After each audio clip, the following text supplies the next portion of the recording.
আসসালামু আলাইকুম। আশা করছি সবাই ভালো আছেন। আলহামদুলিল্লাহ আমরা বেশ ভালো আছি। নতুন আরও একটি ভিডিও নিয়ে আসলাম। আশা করছি শুরু থেকে শেষ পর্যন্ত দেখলে ভালো লাগবে। আর যদি ভালো লাগে লাইক কমেন্ট শেয়ার করে দেবেন, সেই সাথে সাবস্ক্রাইব করে আমার পাশে থাকবেন। তো দেখতে দেখতে সকালবেলা আগেই নাস্তা তৈরি করতে চলে এসেছি। শুরুতে কড়াইয়ের ভিতরে রান্নাটা শুরু করেছিলাম, কিন্তু দেখলাম যে ওইখানে আর হচ্ছিল না। পরে একটা সসপ্যান নামিয়ে সেই সসপ্যানে রান্না করা শুরু করলাম। তো সসপ্যানটা অনেক বড়, সে কারণেই কিন্তু আমি রান্নাবান্না আসলে করি না, সসপ্যান উঠিয়েই রাখা হয়। আমাদের যেহেতু অনেক অল্প স্বল্প রান্না, অত বড় সসপ্যান তো আর আমার লাগে না। আগে একটা সময় ছিল যে সেই সময় আমার এত বড় হাঁড়ি পাতিল বা সসপ্যানেই কিন্তু রান্নাবান্না করতে হতো। ইদানিং আমরা মানুষ অনেক অল্প, তাই তো ছোটো অল্প স্বল্প কিছুতেই হয়ে যায়। আর ছোটো ওই রকমভাবে আমার কোনো পাতিল বা কড়াই নেই, সে কারণে আমি কিন্তু ওই কালো কড়াইগুলিতেই রান্নাবান্না করে থাকি। যাই হোক, ওদিক থেকে আমি কিন্তু খিচুড়ি বসাই দিয়ে আসছি। তো বসে থেকে তো আর লাভ নেই, ভাবলাম পাশাপাশি সালাদগুলো কেটে নেই, ওদিক থেকে খিচুড়িটা হতে থাক।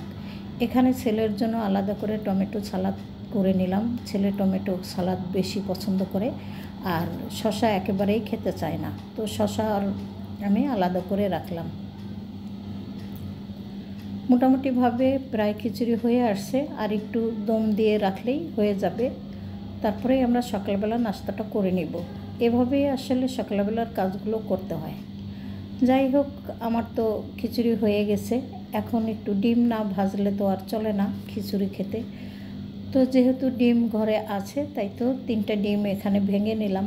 আমি একেবারেই ভাজা ডিম খেতে চাই না, কখনোই না। আমার কাছে সিদ্ধ ডিম ভালো লাগে, বা মাঝে মধ্যে আমি আসলে ডিম খেতেই চাই না।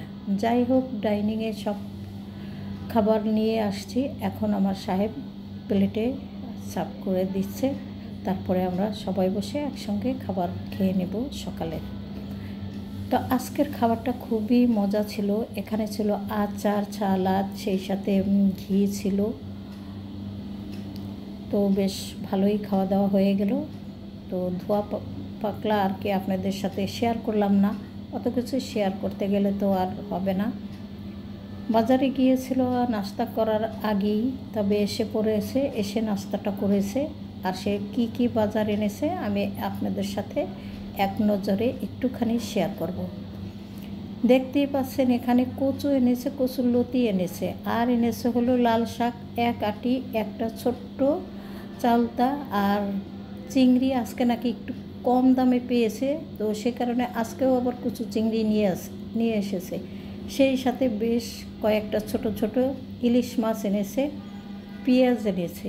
তো মোটামুটি ভালো বাজার এনেছে। তবে কচু আর কচুর লতি একরকম হয়ে গেল, সে কারণে আমি একটু রাগ করলাম। যাই হোক, এনেছে যখন সুন্দর করে কেটে কুটে গুছিয়ে এগুলো এখন ফ্রিজে সব রেখে দেব। আজকে শুধু এখান থেকে আমি লাল শাকটা ভাজি করব, আর সেই সাথে আজকে মুরগির মাংস রান্না করে নেব। এই তো আমি কিন্তু অলরেডি রান্না বসিয়ে দিয়েছি দুপুরের জন্য, কারণ রান্না শেষ হয়ে গেলে সবচেয়ে ভালো হয়। তারপরে টুকটাক করে ঘরের সমস্ত কাজই কিন্তু সেরে নেওয়া যায়। তো লাল শাক তো বসিয়ে দিয়েছি, আগেই কিন্তু কেটে কুটে রেখেছিলাম। কাঁচামরিচ, রসুন, পেঁয়াজ দিয়ে সেদ্ধ করে নিলাম লবণ দিয়ে। তারপরে রসুন পেঁয়াজ দিয়ে আমি এখানে শাকটা বাঘার দিয়ে নিলাম। আমরা কিন্তু এইভাবেই আসলে শাক রান্না করে থাকি, আগে সিদ্ধ করে পরে বাগার দিই, সেই সাথে একটু শুকনো মরিচ ফোড়নে দিয়ে থাকি। যাই হোক, শাক রান্না আমার হয়ে গেছে। এখন আমি মাংসটা বসিয়ে দেব। একেবারেই চটজলদি করে রান্নাগুলো শেষ করতেছি। সকালবেলা কি খেয়েছি আপনারা তো তা দেখেছেন। দুপুরবেলা অত বেশি একটা রান্নাবান্না করব না, ডাল রান্না করা আগেরই আছে, সে ডাল আর মুরগির মাংস, লাল শাক দিয়েই আমরা আজকে দুপুরটা খাবার খাবো। তো যাই হোক, এখানে কিন্তু আমি মাংসটা অলরেডি বসিয়ে দিয়েছি। মাংস রান্না করতে সবাই জানেন। আমি কি খেলাম আজকে দুপুরে সেটাই আমি আপনাদের সাথে শেয়ার করলাম। রেসিপি আকারে কখনোই আমি আপনাদের সাথে রান্নাবান্না শেয়ার করি না, আর আপনারা যদি দেখেন তাহলে এমনিতেই বুঝতে পারবেন আমি কিভাবে রান্না করি। তো মাংসটা তো বসিয়ে দিয়েছি, অলরেডি খাওয়া দাওয়া হয়ে গেছে আমাদের দুপুরের। সেগুলো আপনাদের সাথে শেয়ার করতে পারিনি কেন, হঠাৎ করেই এমন ঝড় বৃষ্টি শুরু হলো যে আমি আর আপনাদের সাথে খাওয়া দাওয়া কিছুই শেয়ার করতে পারলাম না। প্রচণ্ড গরম পড়েছিল, ভাবছিলাম বৃষ্টি হলেই ভালো হতো। তো বৃষ্টি তো হয়েছে, কিন্তু আমি তো অনেকগুলো কাপড় ধুয়েছি অফ ক্যামেরাতে, সেটা তো আর আপনাদের সাথে শেয়ার করিনি। এখন বৃষ্টি দেখে মনে হলো যে আমি কাপড় ধুয়েছি, বৃষ্টি হবে অবশ্যই, এটা তো মিথ্যা কথা না। যাই হোক, কাপড়গুলো ধুয়ে যেহেতু বারান্দাতে ছড়িয়ে দিলাম, কিছুক্ষণ পরেই অন্ধকার হয়ে সেই সাথে দমকা হাওয়াও ছিল ভালো, মোটামুটি বজ্রপাত ঠাটা সবই ছিল। একেবারে মানে ঘর অন্ধকার হয়ে গেছিলো। সেই মুহূর্তে আমরা কিন্তু দুপুরের খাবারটা খাচ্ছিলাম। তো তাড়াহুড়ো করে খাবার খেয়েছি বলে আপনাদের সাথে খাওয়া দাওয়া শেয়ার করতে পারিনি। ভাবলাম যেহেতু খাওয়া দাওয়া শেয়ার করতে পারিনি, দুপুরবেলা যেহেতু বৃষ্টি হয়েছে একটুখানি শেয়ার করে দিই। আর এখন কিন্তু বৃষ্টির প্রায় শেষ মুহূর্ত, মানে আর কিছুদিন পরে কিন্তু বৃষ্টি হবে না, শীত চলে আসবে। এখনই কিন্তু মোটামুটি শীত পড়ে না, প্রচুর গরম, কিন্তু আকাশটা কুয়াশার একটা ভাব থাকে। তো এই ধরনের কুয়াশা কিন্তু আগে হতো না, শীতের আগে। মানুষ দেখেন রাস্তা দিয়ে কিন্তু ভিজে ভিজে যাচ্ছে, আর প্রচণ্ড বৃষ্টিও হচ্ছে। তো যাই হোক, এই ধরনের কুয়াশা বা শীত কিন্তু আগে পড়তো না। যখন শীত পড়তো তখনই কিন্তু কুয়াশাগুলো পড়তো। আর এখন কিন্তু উল্টাপাল্টা সব কিছু চলছে দুনিয়াতে। যাই হোক, খাওয়া দাওয়া করেছি, বেশ কিছুক্ষণ বৃষ্টি উপভোগ করেছি, তারপরে গল্প গুজব আড্ডাবাজি। যেহেতু বৃষ্টি, তো সবাই চলে গেল বৃষ্টি কমার পরে, আর আমি চলে আসলাম প্লেট বাটিগুলো ধুয়ে নিতে। সেই সাথে কিচেন রুমটা একবারে সুন্দর করে ঝকঝকা তকতকা করে রাখবো। তবে যতই ঝকঝকা তকতকা করি না কেন, ওইভাবে কিন্তু বোঝা যায় না, কারণ বাসা আমার মোজাইক করা, মোজাইক কিন্তু সুন্দর মোজাইক না।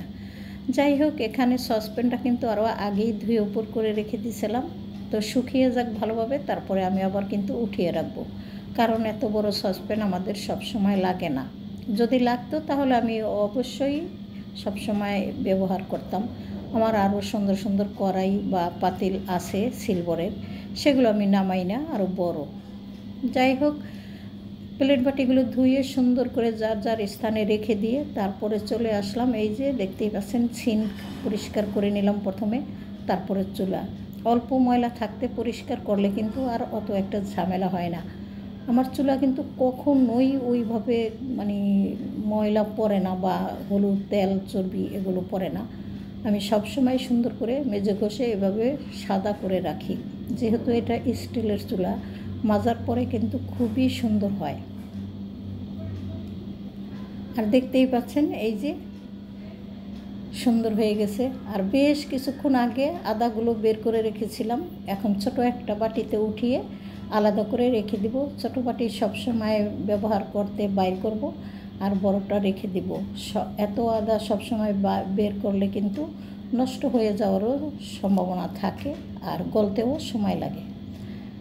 তো সব কাজকর্ম সেরে বিকেলবেলা চলে আসলাম পোয়া পিঠা বা তেলের পিঠা বানানোর জন্য। আগেই একটু গুলিয়ে রেখেছিলাম, এখন চলে আসলাম পিঠা ভাজার জন্য। তো অত একটা বেশি ভালোও হয় নাই, আবার অনেক খারাপও হয় নাই, মোটামুটি সুন্দরই হয়েছিল। যেহেতু চাউলের গুঁড়ি দিয়ে বানিয়েছি, খুবই মজা হয়েছিল খেতে। তো আপনাদের কাছ থেকে বিদায় নেব, প্রায় শেষ পর্যায়ে চলে এসেছি। বিকেলবেলার নাস্তাতে এই তেলের পিঠা আর পেঁপে ছিল। তো এই তো আমার ভাইকে দিয়ে দিলাম প্রথমে, জালের নিচে পেঁপে কাটা আছে। তো ভুল ত্রুটি সবাই ক্ষমা সুন্দর দৃষ্টিতে দেখবেন। নাস্তা করতে থাকি, আপনাদের কাছ থেকে বিদায় নিয়ে নেব। আল্লাহ হাফেজ, আসসালামু আলাইকুম।